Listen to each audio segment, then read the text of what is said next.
California's relationship with wildfire is as old as the land itself, stretching back thousands of years, long before the state even had its name. Fire has been a natural and necessary part of California's ecosystems. The chaparral, oak woodlands, coastal sage scrub, and even the mighty conifer forests of the Sierra Nevada evolved with periodic burning. Indigenous peoples who lived in California for millennia understood this relationship deeply. They practiced cultural burning, intentionally setting low-intensity fires to clear underbrush, promote the growth of useful plants, and reduce the risks of catastrophic wildfires. For them, fire was not an enemy but a tool, a cycle of renewal that maintained balance in nature and provided food, materials, and healthier habitats for both humans and wildlife. When European colonizers arrived in the 18th and 19th centuries, this ancient practice began to erode. Spanish settlers introduced cattle ranching and new agricultural systems that clashed with indigenous fire practices. Later, with the arrival of American settlers during the gold rush and statehood, the view of fire shifted dramatically. Instead of being seen as a natural force of regeneration, fire was labeled as destructive and dangerous, something to be suppressed at all costs. As logging, mining, and farming spread across the state, authorities saw fire only as a threat to private property, valuable timber, and infrastructure. This marked the beginning of a centuries-long policy of fire suppression. The early 20th century solidified this approach. The U.S. Forest Service, created in 1905, became a dominant force in wildfire management. After the catastrophic 1910 Big Burn in Idaho and Montana, which killed dozens of firefighters and destroyed millions of acres, the agency adopted a zero-tolerance policy toward wildfire. By the 1930s, the Forest Service had embraced the 10 a.m. policy, which mandated that any fire should be controlled by 10 a.m. the next day after its detection. This ethos of total suppression ignored the ecological necessity of fire in California's landscapes. Over decades, the buildup of brush, grasses, and small trees, known as fuel loads, created the perfect conditions for larger and more uncontrollable fires. California's rapid population growth throughout the 20th century added more fuel to the flames, literally and metaphorically. Cities like Los Angeles and San Diego expanded outward into fire-prone hillsides, chaparral, and canyons. Suburban development pressed further into what scientists call the wildland-urban interface, or WUI. This is the zone where human settlements meet undeveloped, flammable lands. Homes built of wood, surrounded by dry vegetation, and often lacking proper fire-safe design became highly vulnerable. At the same time, the state's Mediterranean climate, marked by wet winters and long, hot, dry summers, made California uniquely susceptible to wildfire ignition and spread. The notorious Santa A. As California moved further into the 21st century, the evidence that the wildfire crisis was worsening became unavoidable. Communities that once believed themselves immune began to feel the direct impacts. Fires no longer stayed in remote forests or rural areas, they swept through suburbs, destroyed vineyards, and threatened major cities. Insurance companies began reassessing the risks of insuring homes in fire-prone regions, raising premiums dramatically or pulling out of entire markets. For many Californians, wildfire was no longer a seasonal possibility but a looming inevitability. The years following the Camp Fire of 2018 marked a new era in which Californians had to confront the full scale of their vulnerability. In 2019, the Kincaid Fire in Sonoma County forced nearly 200,000 people to evacuate.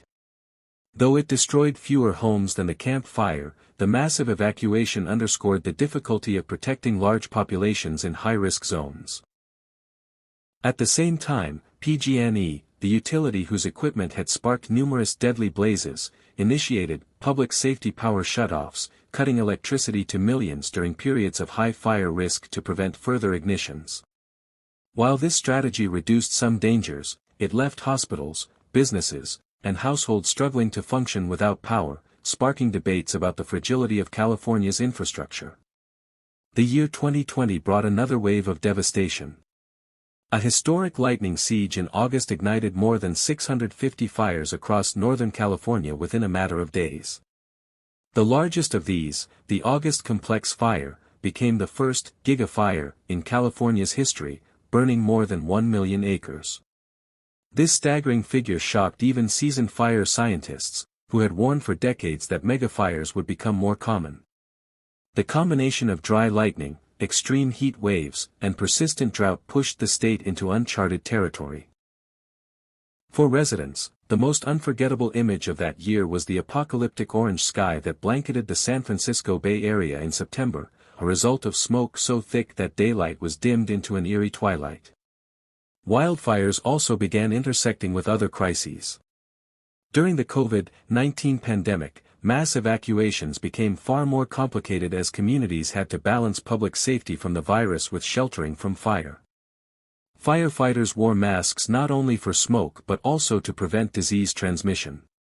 Emergency shelters struggled to maintain social distancing while providing refuge for evacuees. The overlapping disasters highlighted how interconnected vulnerabilities could amplify one another, leaving California's emergency system stretched to their limits. Scientists studying these disasters pointed repeatedly to the role of climate change in amplifying natural fire risk. Longer, hotter summers meant vegetation dried out earlier in the season. Droughts became more severe, with reservoirs shrinking and snowpack declining to r.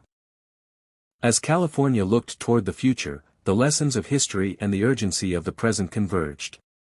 Wildfire had revealed itself not merely as an environmental hazard but as a defining feature of life in the state. The challenge was no longer framed as a matter of defeating fire but of coexistence, adaptation, and resilience in the face of a force both ancient and accelerating. The recognition that fire was inevitable marked a profound cultural shift. For generations, Californians had been taught to fear fire and to trust in firefighting agencies to extinguish it. Yet the escalating destruction made it clear that fire suppression alone was a losing battle. Even with the largest fleet of firefighting aircraft in the world, with thousands of trained personnel and billions of dollars invested annually, the scale and speed of modern fires often exceeded human capacity to control them. Communities had to acknowledge that fire was not a rare anomaly but a recurring element of their environment, one that demanded new strategies rooted in both science and tradition. Among the most significant changes was a renewed interest in indigenous fire practices. For centuries, California's native peoples had used fire as a tool to shape the land, improve biodiversity, and reduce dangerous fuel buildups. Their knowledge, once dismissed or suppressed, began to be taken seriously by policymakers, scientists, and land managers. Tribes collaborated with state agencies to reintroduce cultural burning on a larger scale, demonstrating its effectiveness in creating fire-resilient landscapes. Areas that had been regularly burned by indigenous practitioners often fared better during modern wildfires, providing evidence that traditional practices could inform contemporary solutions. Still, scaling up prescribed burning faced immense obstacles. Liability laws made it risky for agencies or private landowners to intentionally light fires, even under controlled conditions. Smoke management regulations limited opportunities to burn, especially near populated areas.